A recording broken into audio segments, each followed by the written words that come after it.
Hi అండి, నమస్తే. అందరూ ఎలా ఉన్నారు? నేను Swathi. Welcome to Swathi Prasad's blooming kitchen garden. మనం సీడ్స్ వేసుకున్నాం కదండి, అవి 1 మంత్కి ఇలా ఉన్నాయండి. ఇది క్యాప్సికమ్ 10 డేస్కి జర్మినేషన్ స్టార్ట్ అయిందండి, మొలకలు రావడం స్టార్ట్ అయింది. 1 మంత్కి ఇలా ఉంది. దీన్ని మనం ఈ టైంలో ట్రాన్స్ప్లాంట్ చేసుకోవచ్చండి.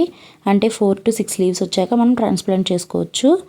4 నుంచి 6 ఆకులు వచ్చాక దీన్ని మనం తీసి పెద్ద కుండీలోకి మనం చేంజ్ చేసుకోవచ్చు. ఇది పర్పుల్ లాంగ్ బ్రింజాల్ అండి, పొడుగ్గా ఉంటాయి, బ్లూ కలర్లో ఉంటాయి ఈ వంకాయలు. ఇవి కూడా మనం ఇప్పుడు ట్రాన్స్ప్లాంట్ చేసుకోవడానికి రెడీగా ఉన్నాయండి. ఈ 3 కూడా తెల్ల వంకాయలేనండి. వైట్ రౌండ్ ఒకటి, మిగిలిన 2 నార్లు కూడా వైట్ లాంగ్ బ్రింజాల్స్ అనమాట. ఈ నార్లు వేసే టైంకి ఇక్కడ వర్షం పడుతూ ఉందండి, చాలా లైట్గానే పడుతుంది. కానీ ఇలా వర్షం పడుతున్నప్పుడు కానీ బాగా ఎండగా ఉన్నప్పుడు కానీ అసలు ట్రాన్స్ప్లాంట్ చేయకూడదండి. అలా చేయడం వల్ల మొక్కలు షాక్కి గురయ్యి చనిపోయే ఛాన్స్ ఉంటుంది. సో అందుకే అలా చేయొద్దు. ఇదైతే నాకు కొన్ని మొక్కలు మా పెద్దమ్మ పంపించారండి. ఒక మందార మొక్క, అది అక్కడ వేశాను. ఇవి కుండీలో ఉన్న 3, ఈ కింద ఉన్న 2 వంకాయలు మన దగ్గరవి పర్పుల్ లాంగ్ బ్రింజాలు ఉన్నాయి కదండి, అవి 2 లీవ్సే ఉన్నాయి, ఇది వేసాను.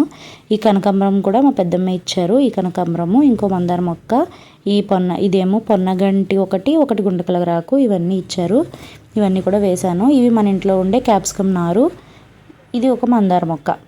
మనం ఏదైనా సరే ఇలా కొమ్మలు తెచ్చుకొని మనం నాటుకుంటే దానికి 1 మంత్ నుంచి 45 డేస్ వరకు వెయిట్ చేయాలండి. అది బ్రతికిందా లేదా తెలుసుకోవడం కోసం 1 మంత్ వరకు వాటర్ అయి పోస్తూ ఉండాలి. చూడండి, 1 మంత్ తర్వాత అదైతే చనిపోయిందండి. 1 మంత్ తర్వాత దాన్ని తీసేసి నేను వంగనారు వైట్ ఉంటే ఆ కుండీలో వేశాను. చూడండి కనకాంబరం ఎంత బాగా గ్రో అయ్యాయో. ఇది క్యాప్సికమ్ అండి, చూసారా? 1 మంత్ తర్వాత అప్పుడు 4 to 6 లీవ్స్ ఉండే ప్లాంట్ ఇప్పుడు చాలా లీవ్స్ అనేవి గ్రో అయ్యాయి, బాగా వచ్చాయి. ఇది మందార మొక్క, ఇదైతే బ్రతికిందండి. కొత్త చిగురులు అవి వస్తున్నాయి, ఆకులన్నీ రాలిపోయి. ఇది చూసారా, ఇది వంకాయ మొక్కలండి. మనం అప్పుడు 2 లీవ్స్ ఉన్న నారుని మనం నాటాము. 1 మంత్కి ఇలా గ్రో అయిందండి. అప్పుడే మనకి పూత కూడా రావడం స్టార్ట్ అయిపోయింది. దీంట్లో 3 మొక్కలు వేసాను కదండి, అలా వేయకూడదండి. 2 అయితే బెటరు, ఒకటైతే ఇంకా బెటర్ అండి. నా దగ్గర మట్టి లేక అలా వేయాల్సి వచ్చింది ఆ టైంలో. అందులో కూడా ఒకటి హెల్దీగా లేదనిపిస్తుంది నాకు, అందుకే అది తీసేస్తాను. ఇదైతే మట్టిలో వేసినాను కదండి, నేలపై వేసాను. అది నేను వంకాయ మొక్కకి ఎప్పుడైనా సరే మనం ఇలా సపోర్ట్ ఇచ్చుకోవాలండి. ఇది పడిపోతుంటే ఇలా కర్ర ఒకటి గుచ్చాను నేను, గుచ్చి దానికి తాడేసి కట్టాలన్నమాట. వీడియో నచ్చితే లైక్ చేసి నా ఛానల్ని సబ్స్క్రైబ్ చేసి నన్ను సపోర్ట్ చేయండి. థ్యాంక్స్ ఫర్ వాచింగ్ అండి. బాయ్.